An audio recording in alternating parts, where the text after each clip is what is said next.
Welcome back, everyone. We're here with another Q&A. And of course, I have to always give this disclaimer.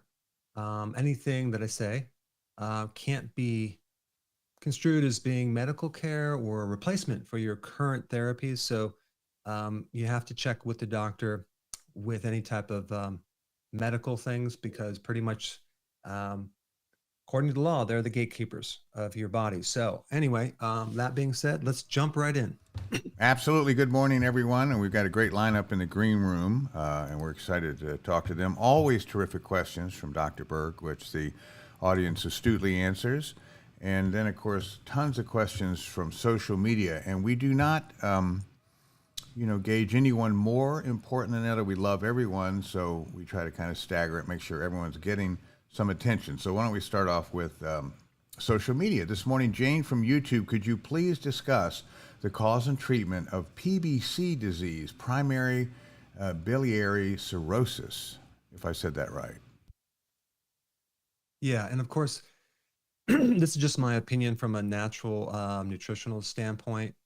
What we're dealing with is you have the gallbladder and you have this little tube that's connected from the gallbladder back up to the liver, and then from the gallbladder it comes right down into the small intestine. And sometimes there's an infection and it gets scar tissue, and then you start having problems with the bile flowing freely through this tube, right? And so it can create a lot of problems, and it can back up into the liver and create inflammation and a lot of abdominal pain and digestive issues. For that, I would research and look at TUDCA. That's the type of bile salt that's very unique in that it mimics bear bile. So that way you can keep the bears alive because they make it synthetically, which seems to still work nicely. So TUDCA is a remedy that helps the flow of bile if there's sludge, if there's some obstruction through those bile ducts. So then you can have the benefit of bile and the benefit in your digestive system. So you just might find that there's less pain, there's less backup into the liver, there's more digestion of those fat soluble things, as well as the other function of being able to get rid of the excess cholesterol that can be in the liver. So that's one of the purposes of bile. But if you look at my video online on TUDCA, there's some, I mean, it's magical what it can do with so many different things. So you can check that out. Just type Dr. Berg and TUDCA on YouTube. All right, very good. Let's see if we can help Mandy out with some suggestions. She's on YouTube. Can you suggest any way to address restless leg syndrome and a burning sensation in the feet? I do take D3K2 natural yeast, or she probably meant nutritional yeast, and the problem is with the right leg, but both feet are burning and it's hard to fall asleep. I bet it is.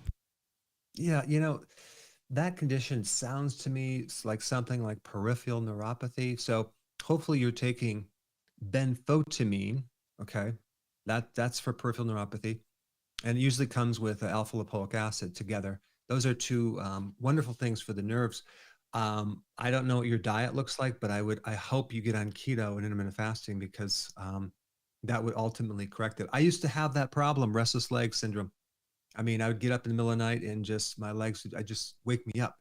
Little did I know it was connected to eating all these carbs and sugars and ice cream every single night, Ben and Jerry's, a quart of ice cream every night for many years. And I didn't think twice of it until the restless legs started kicking in. This is really a problem in the with this issue with the depletion of vitamin B1 when you're taking so many carbs. So I'm glad you're taking B1. You just might need to take a lot more of it, and then also change your diet. Okay, so that's like even more important.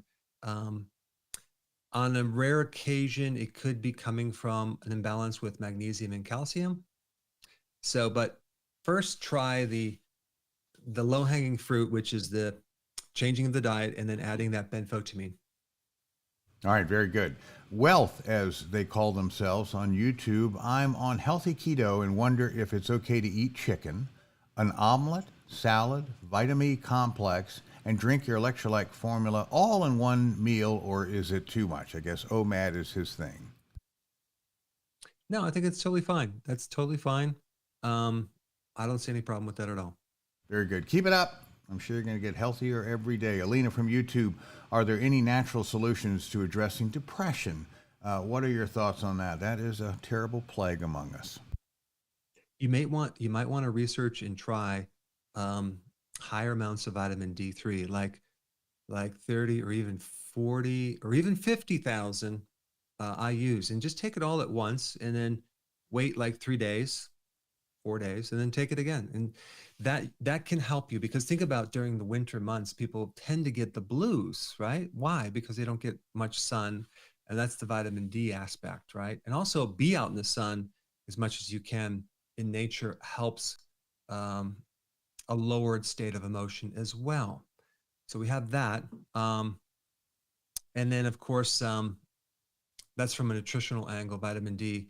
I think the other thing too is I would watch some of my videos on, I actually list all the different potential causes of depression. And the most common was vitamin D, but you also have a lack of sleep, lack of energy. I've never found anyone that has depression and a ton of energy, okay? Like very energetic. It's usually they have fatigue. So when you fix the physical part of the body, many times that can influence your mood.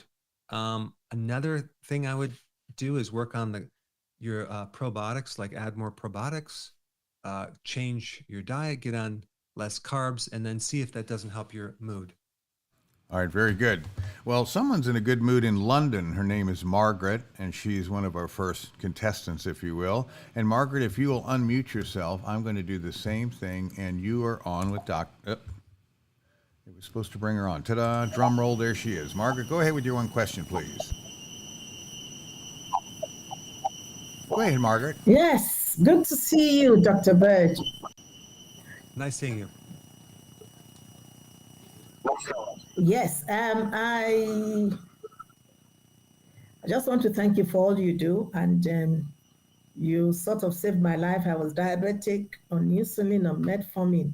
18 months ago, I came across your site, and then I started keto and then watching my diet. So I've been off both insulin and metformin, but my sugar level are still a bit high. I can't get them down all the time. They are still in the double figures.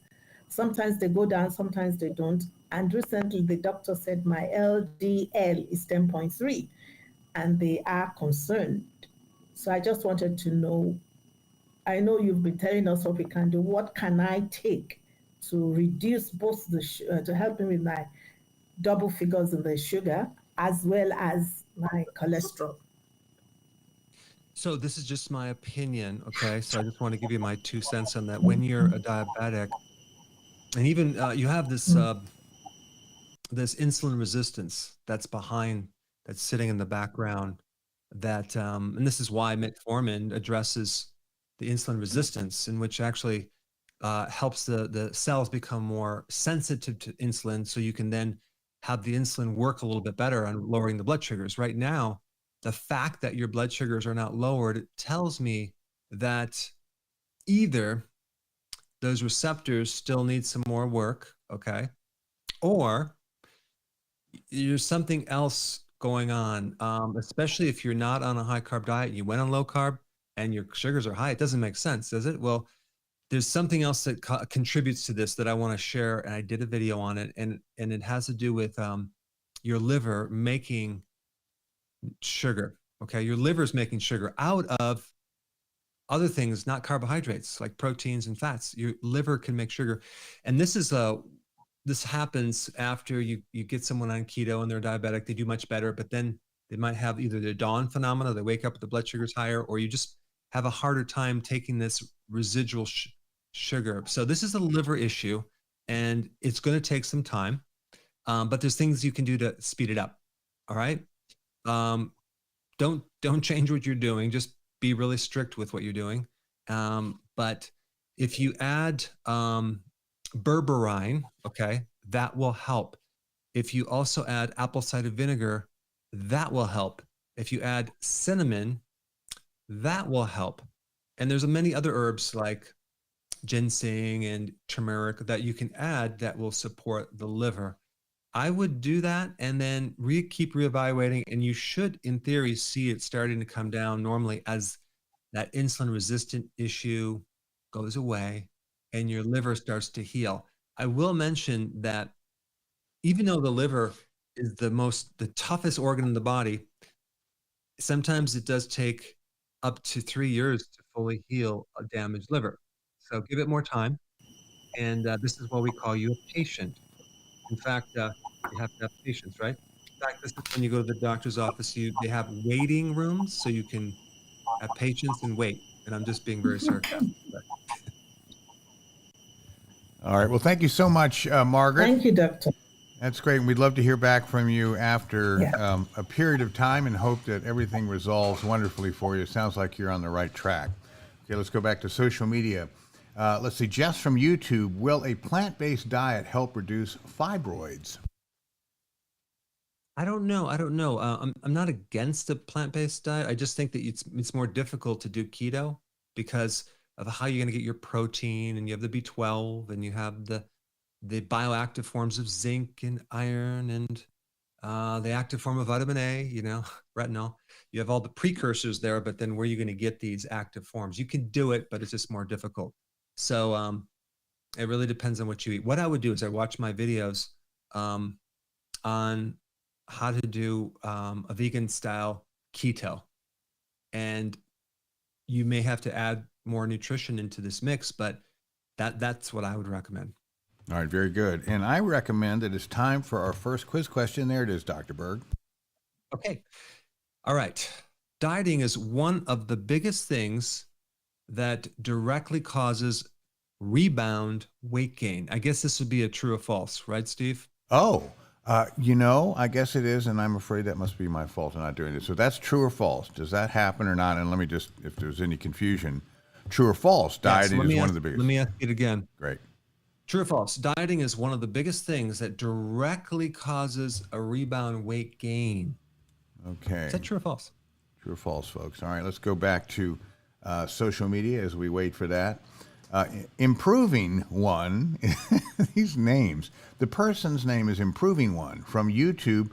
What recommendations would you make to someone with vitiligo? I guess that's the skin condition, right?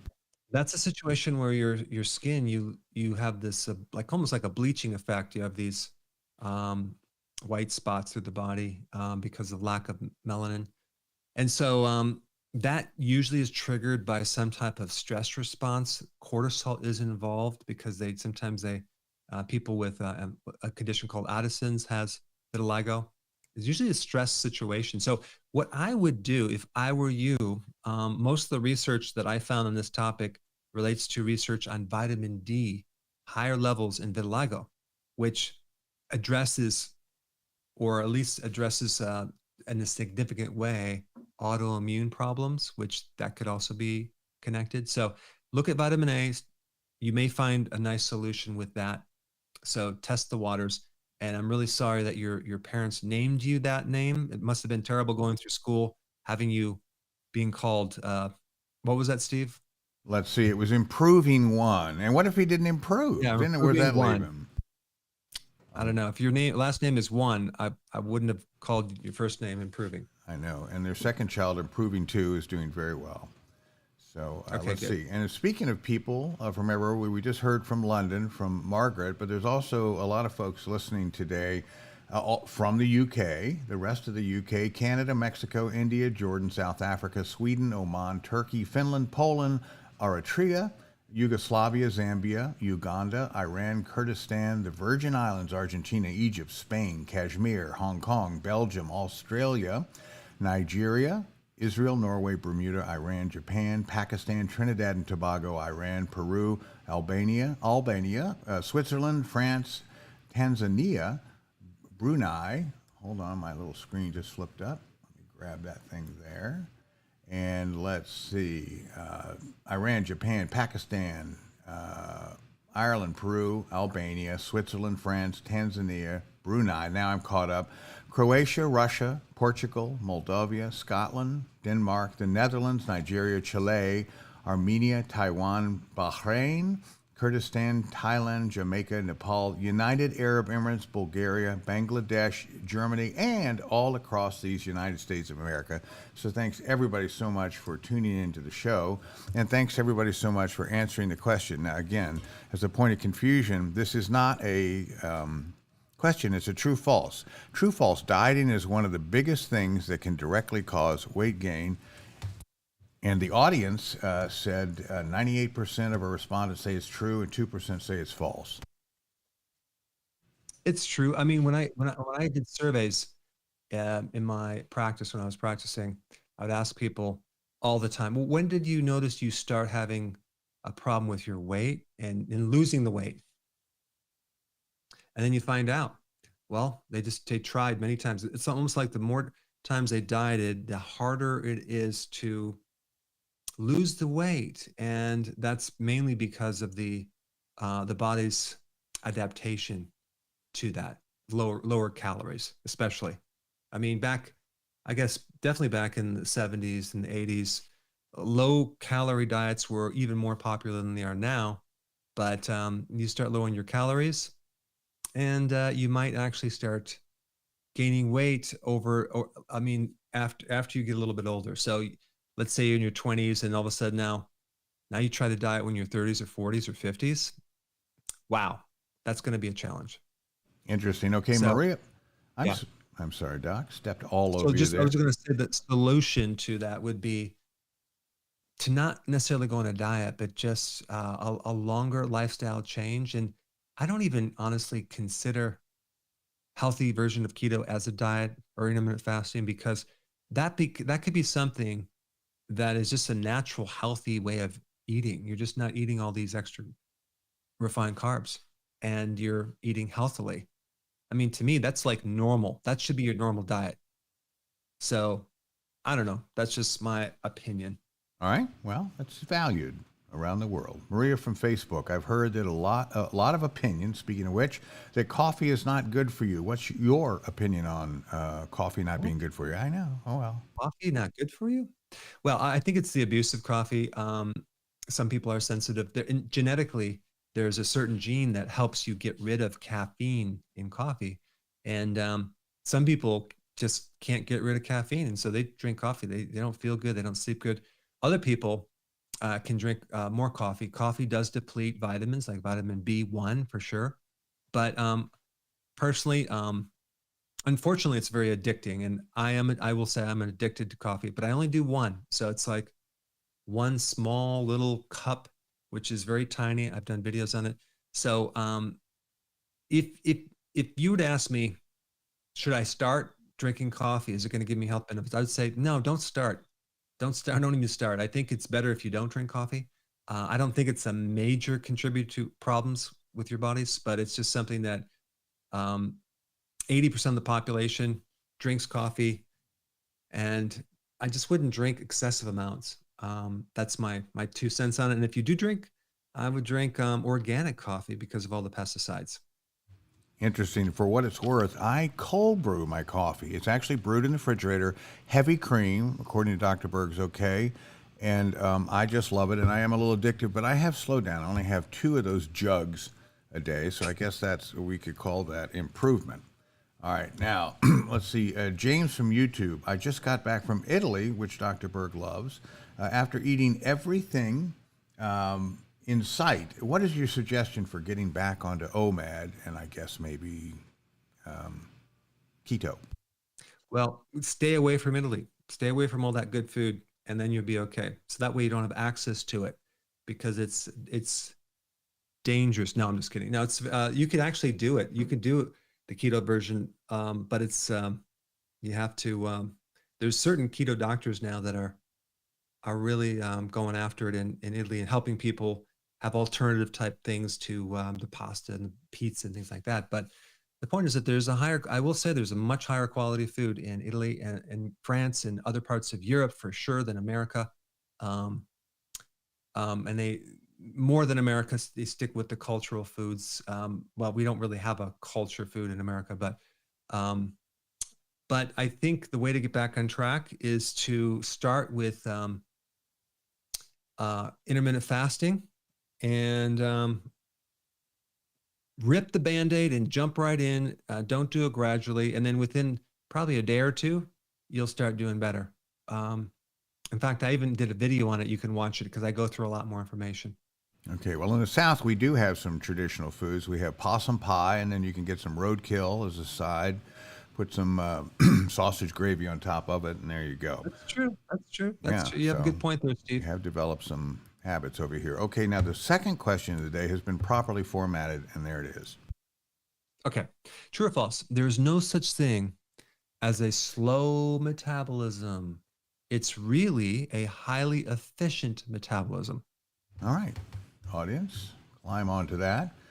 And let's see, Hafazer from Facebook, is there a natural way to fix a hiatal hernia? Also, what's behind the best way, what's the best way to address bad breath?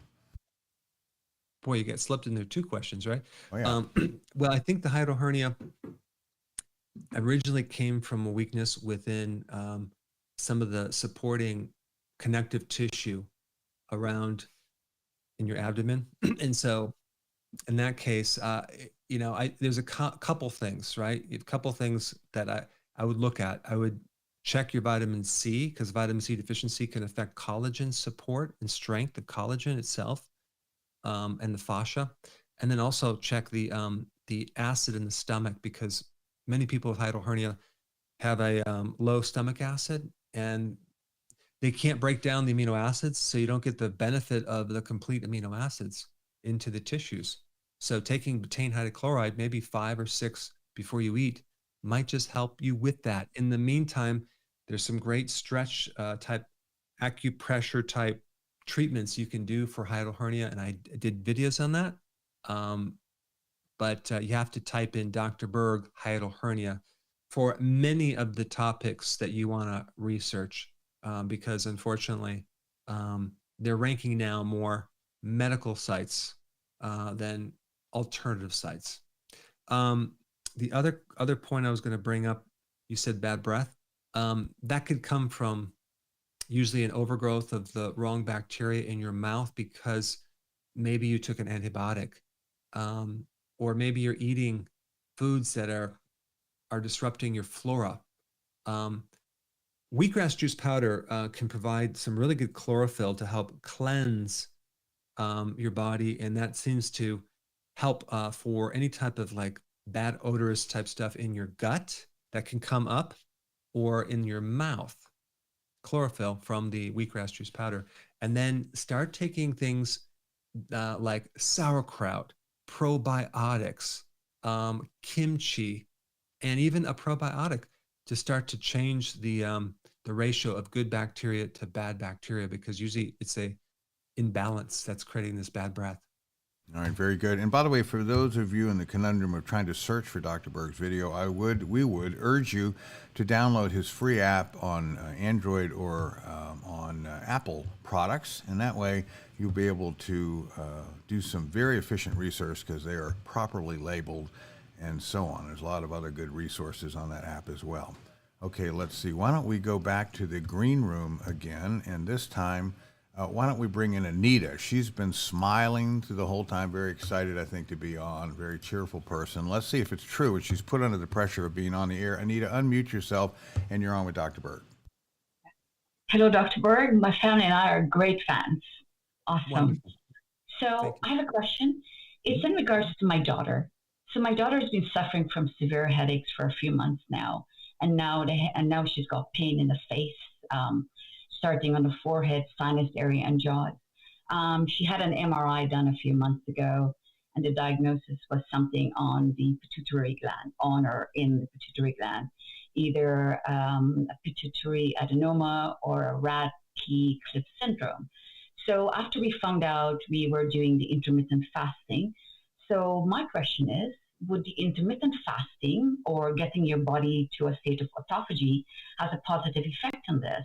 And are there any supplements and natural products that she can use? Because the alternative is surgery, and I really don't want her to go that route. So this is a perfect example of what people are searching for on YouTube and internet.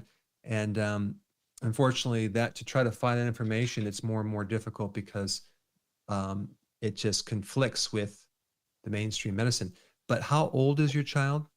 My daughter is 28. 28. Yeah.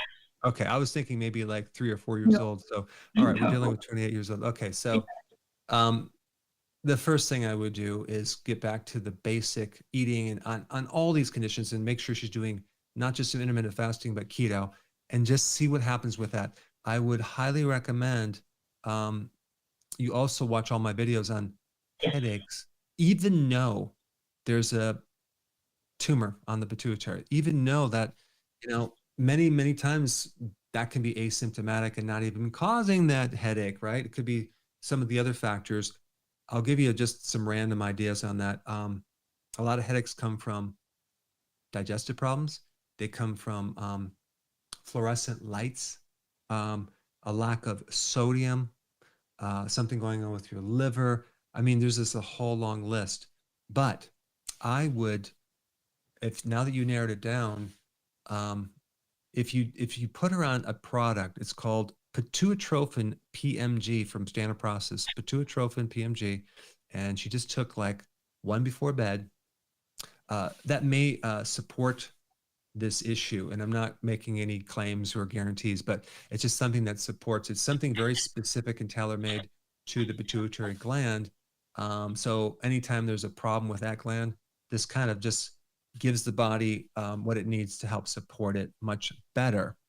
Um, the other thing is that when you evaluate something like this, you really need a lot more information and digging in and testing and things like that. I don't have that information. I don't like things that I would want to know is what potentially could have created that tumor in the first place. Was there severe stress? Was there a chemical exposure? Was there something that might have triggered that? And then, because they don't, that doesn't just come out of the blue. There's something that caused it. So I would look into the history, and then once you have that data, then you can have clues on what you can do to bring things back in balance. But that's what I would recommend, right? Just from what I have as far as what you told me.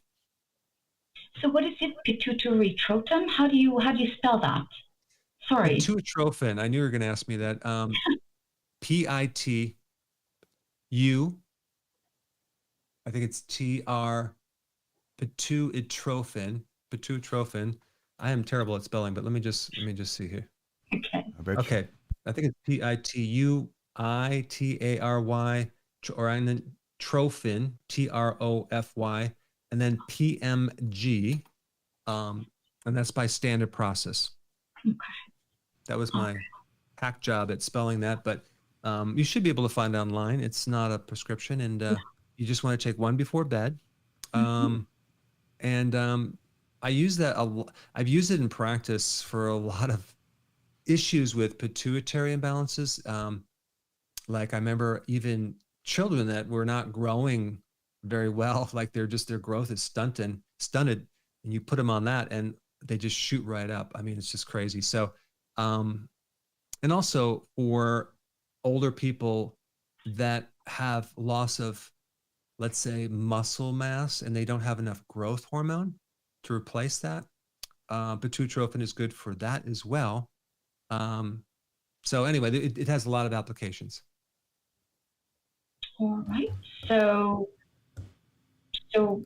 keep doing the intermittent fasting and eat clean like she's been doing, and just try this and let's see what happens. Yeah, and then also because the pituitary releases a hormone called ACTH, which then causes the adrenals to release cortisol, you want to make sure that her stress is the lowest possible, right? Yeah, the lowest possible stress. And then do that for a while, and then go get it reevaluated and see if it's improving. If it's improving, then why not just keep going in that direction if you can improve something, just even a little bit. But I think there's a lot of unknowns right now. But if we go in the direction of creating more health, I think we're going to be more successful. All right. Great. Awesome. Thank you very much. Thanks so much, Anita. We appreciate you coming on, and hope to hear back with a more stable daughter there who's feeling better. Okay, let's go back to, in fact, I think it's time for quiz question number 3. Let's see. I don't think we did the true false. Did we answer quiz question number 2? No, we didn't. And quiz question number 2 was a true false, and it said there is no such thing as a slow metabolism. It's really highly efficient metabolism. So 72% of our respondents say it's true, and 28% say it's false.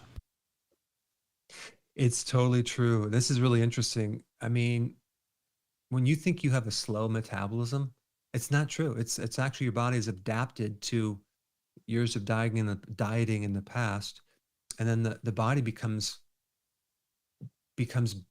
better for survival in situations of famine. So, it's like a survival mechanism.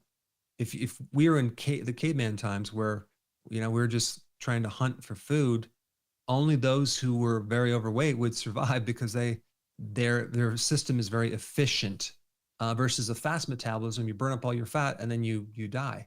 So it's really a slow metabolism is super efficient. If you have a car that can go longer on a gallon of gasoline, it's more efficient. That's exactly equivalent to someone with what's considered a slow metabolism. So we'll just have to get a t-shirt for you and just say, I'm not overweight. I'm just very efficient at burning fat, and I can burn fat a lot longer. It sounds better, but that's what happens, especially when you go on a low calorie diet over a period of time. I mean, take a look at The Biggest Loser. What happened with that group?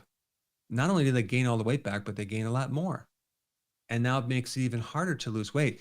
So just with anything, whether it's exercise or whatever, when you exercise, you create a stress, your body breaks down, and then it becomes stronger.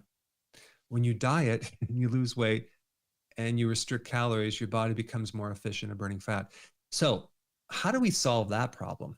Well, we keep providing the same amount of calories, but make sure they're quality, make sure there's nutrients, make sure we don't create a starvation effect in the body. And that's with healthy keto and intermittent fasting. And I already know when people do that, they lose the weight. It's a lot easier. They get into fat burning, and they don't create a problem with this what's considered a slow metabolism. All right, very good. Well, how about quiz question number 3? I think you spoke briefly about fluorescent lights. Well, here it is. Okay. What influence does fluorescent lighting have on a child in a classroom? And boy, there sure is a lot of that. So climb on that. Okay, here we go. Our latest question comes from Covered in Cake from YouTube. I remember watching a video of yours where you said you started eating breakfast again. Is that still the case? No, I did a video on that. I told everyone it was an experiment. I was testing it out because I was going to try to shift the time of eating and have a breakfast and then like at 3:00, right? So I did that for a while. It just was really, really hard with the schedule and other people eating. It just didn't work because I'm not hungry in the morning. But it does. I wanted to test it out to see if it helped me sleep better, and it did a little bit. But instead, I reverted back to eating like at noon or 1, and then an early dinner, and that seems to work for my schedule and for everything else. So that's what I'm doing right now. Very good. Okay, Covered in Cake. That should give you some idea of which direction to move. First, remove the cake, and then you'll be able to see clearly what sort of routine you should do. Rudy from Facebook, I'm reading the book, How Not to Die. In the beginning of the book, the author shares a diagram that indicates the keto diet can narrow the arteries. What is your take on that premise? Yeah, it's written by a vegan doctor, which I really disagree with a lot of his things that he talks about. But I mean, I'll give you one example. I just did an interview yesterday with someone. I'll release the video. It's a success story. Here's a guy, almost 400 pounds. He's 52 or 3 years old, almost 400 pounds. This was back in February. Now he's 100 pounds less, okay? But he's off a lot of medications.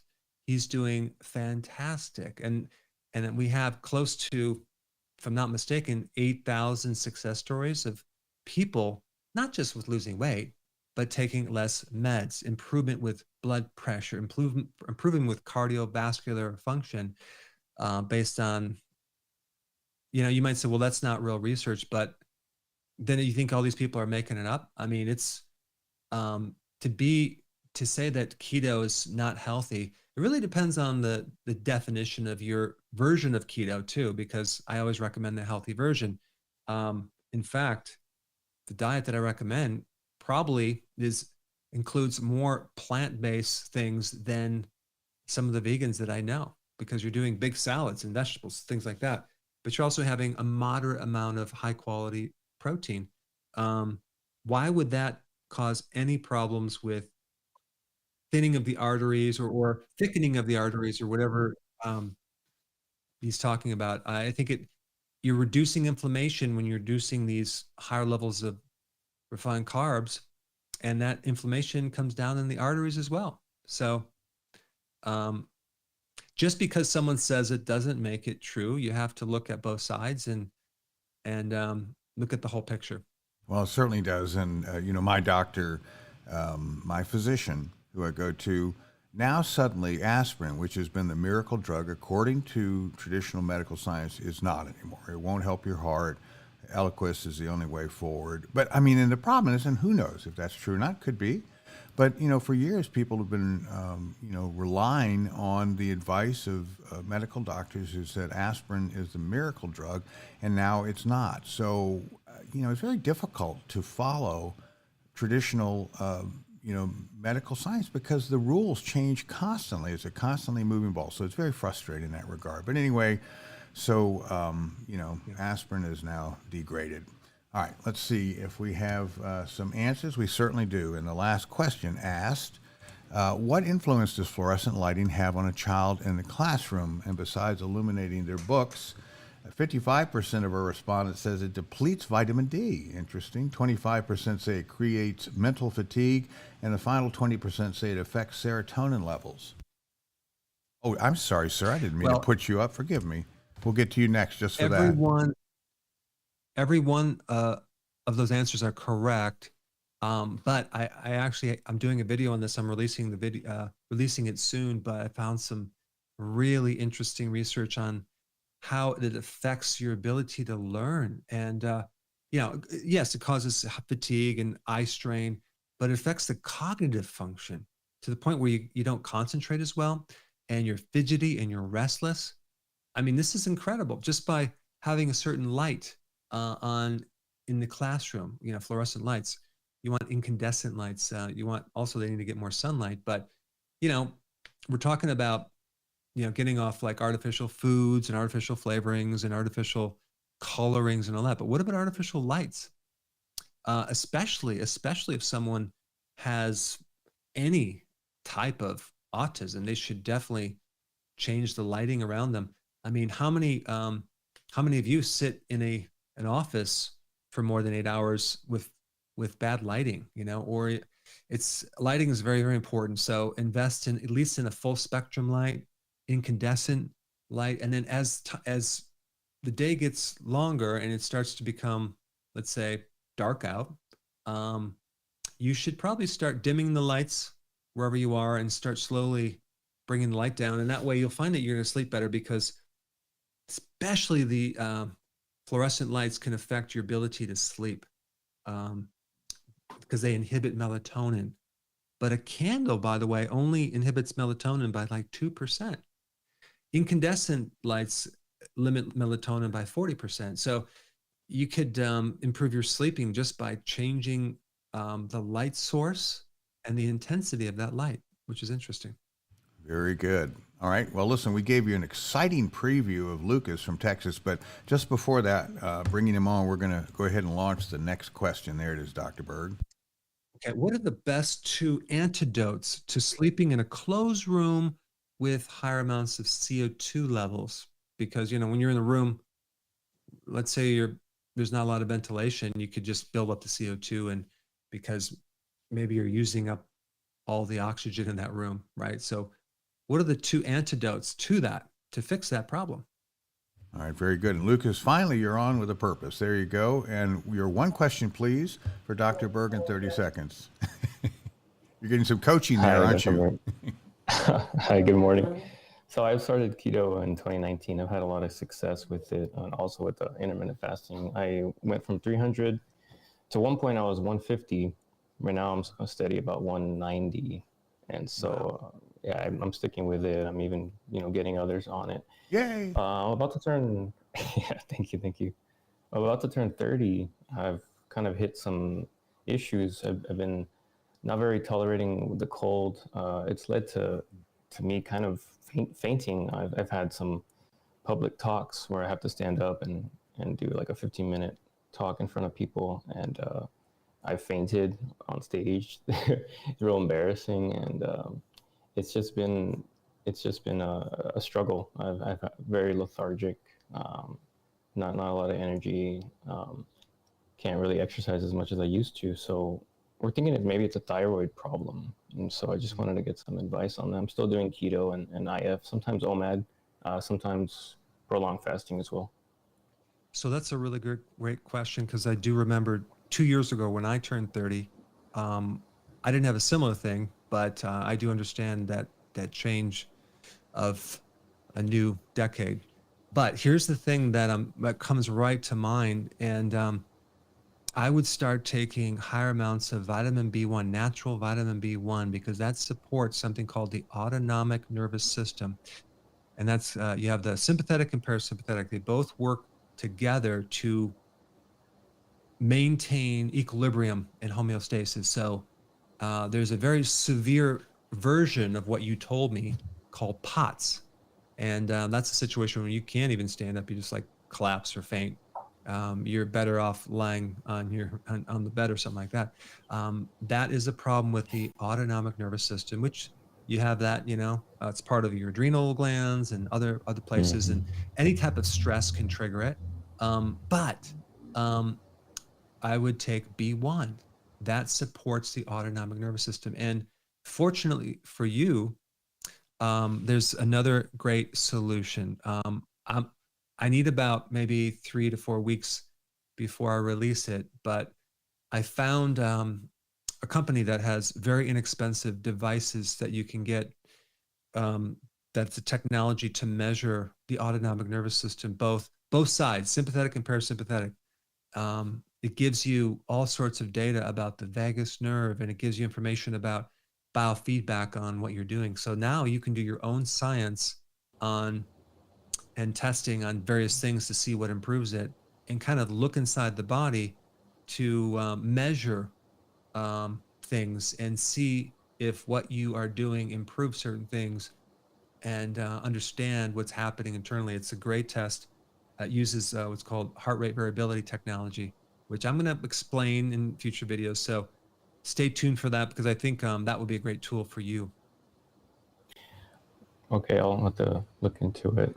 They did have me on vitamin Bs. I just don't feel the difference. Maybe it's just not the natural form. So the thing with the B1 is, I'll give you an example. There's when I'm into the genetic testing, many people have DNA problems with absorbing B1 at the cellular level. So if you took, let's say, for example, you took a synthetic version and you took the normal amount, you wouldn't see anything.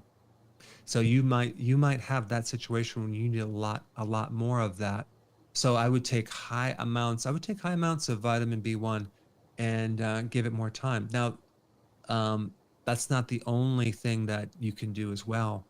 You might want to support the adrenals with ashwagandha, different herbs that are adaptogens, to see if that doesn't help. But it sounds to me like it could be like a deficiency of the resiliency or the adaptation of the adrenals adapting to stress and gravity and other things. The fact that you're cold, right? Yes.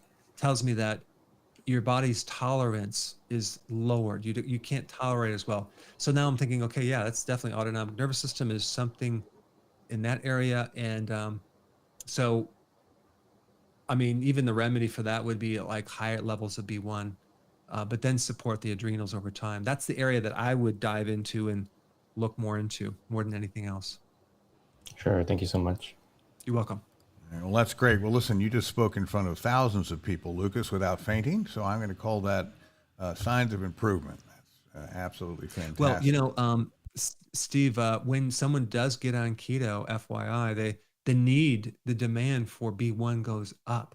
So if you're deficient, even going into keto, and you don't take the B vitamins or electrolytes, that could put more of a strain on any subclinical deficiency that you had going into it. So yeah, that's what I would recommend. All right, very good. Well, we got some answers on quiz question number 4, which asked, what are the best 2 antidotes to sleeping in a closed room with higher CO2 levels? And 85% of our respondents say add oxygen-generating plants in a room. That's neat. 20% say add infrared lighting, and 15% say eliminate EMFs. You know, I think those answers are valid. But if you add plants to your room, a couple plants, big plants, they give you oxygen. They'll take in that CO2 and give you more oxygen.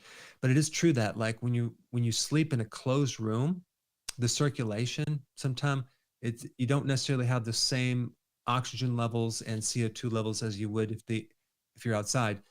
This is probably why most people, when they crack the window open, they sleep so much better. So either open the window or add plants to your room to balance out this CO2 oxygen situation. Also, when you're at work or in a classroom with a lot of people that are sucking up all the oxygen and you're left with this imbalance of CO2, it does even affect your ability to learn, study, focus, concentration.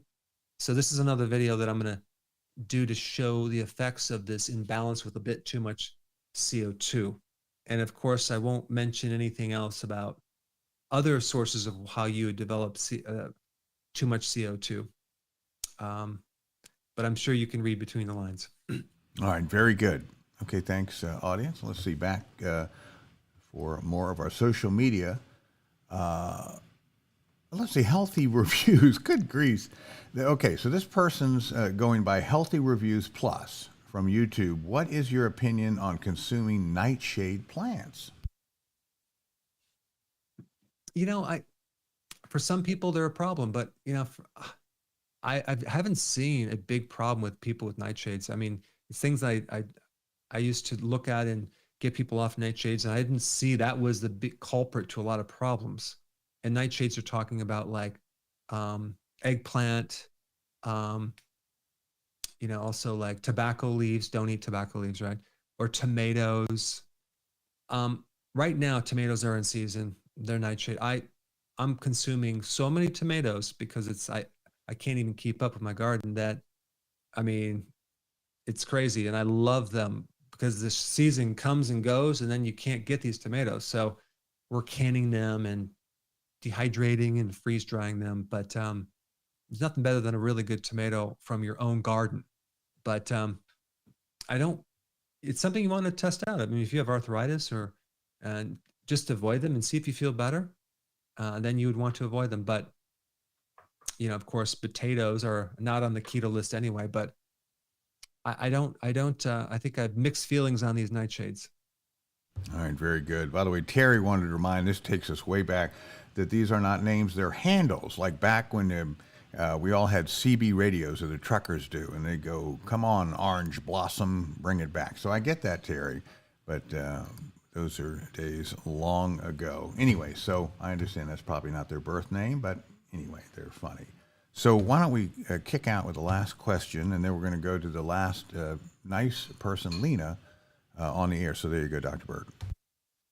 Okay, what is the only situation where ketones are toxic to the body?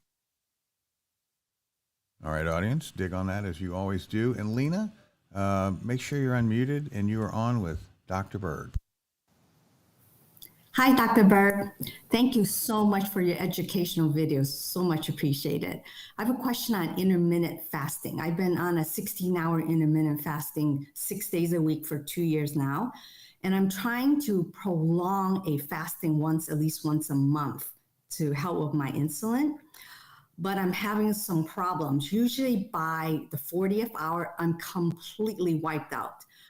I have zero energy. I've been drinking green tea throughout the fasting. I've been drinking Celtic sea salt as well as vegetable broth. Two other factors I'm not sure if might impact this is that I have hypothyroidism as well as I'm considered underweight. And how long are you fasting that once a month? Oh, I can barely make it to 48 hours. Usually by 40th hour, I'm like barely making it to the table. Okay, I totally understand. I think what you could do is I would do a smaller level of that for a while because your body just has to adapt, and it's quite a big step for your pre-existing issues that you have to jump right into that. Because yeah, 40 hours, if your body's like, okay, I'm done, then eat because you're not quite at that level. Your body has to adapt. So maybe what you do, because I think you said you're doing a 16-hour fast, right? Yes. So maybe you start experimenting with 17 hours and then 18 hours.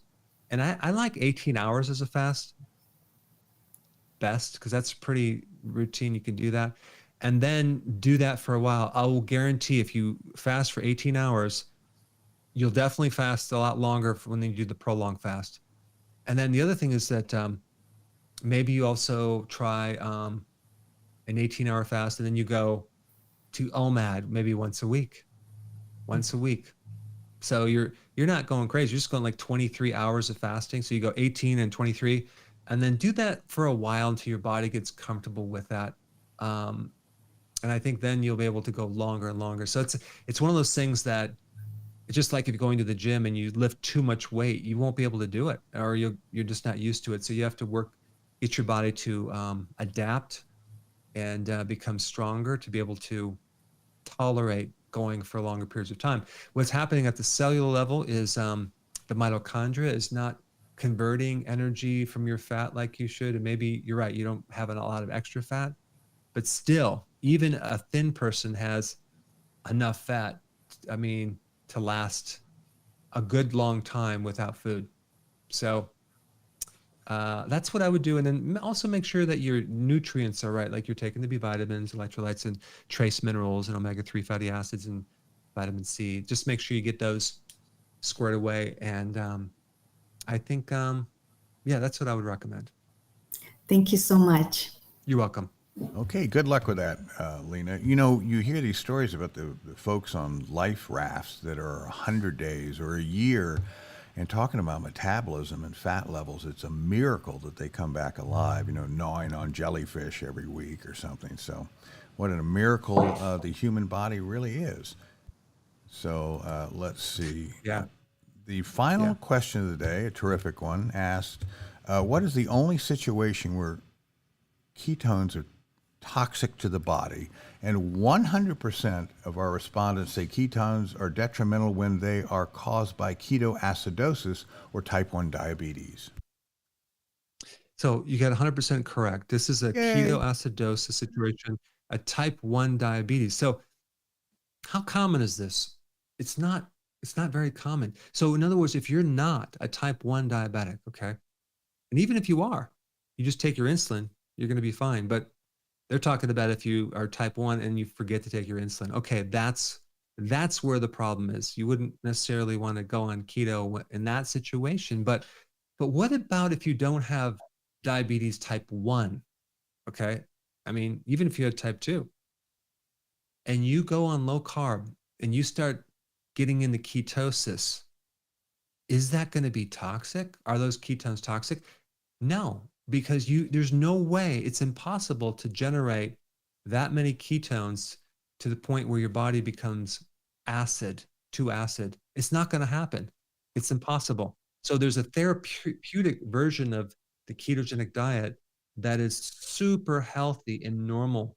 Our bodies were never designed to eat the amount of carbohydrates that people eat.